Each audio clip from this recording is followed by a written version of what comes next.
கர்த்தருடைய பரிசுத்த நாமம் மகிமைப்படுவதாக.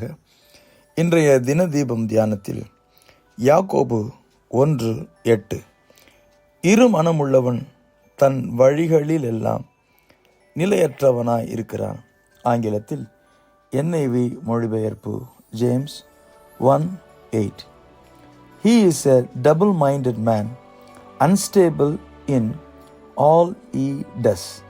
இதை கேட்கிற என் அன்பு தேவனுடைய பிள்ளைகளே, ஆண்டவரை பற்றி கொள்ளுகிற விசுவாசத்தில் இரு நினைவுகள் இருப்பது நம்முடைய விசுவாசத்தை அது செயலிழக்க செய்யும்.